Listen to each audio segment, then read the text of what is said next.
আসসালামু আলাইকুম। তো আমরা আজকে যাচ্ছি খতম পড়ার জন্য আমাদের পশ্চিম পাড়া।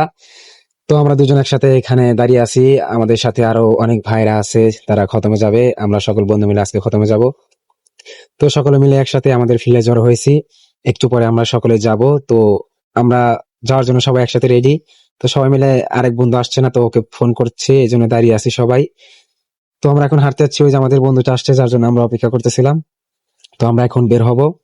তো যাওয়ার পরে আমরা সবাই ঘরের ভিতরে বসতে দিছি। তো আমরা ওইখানে কোরআন শরীফ পড়তেছি, সবাই মিলে পড়াশোনা করতেছে।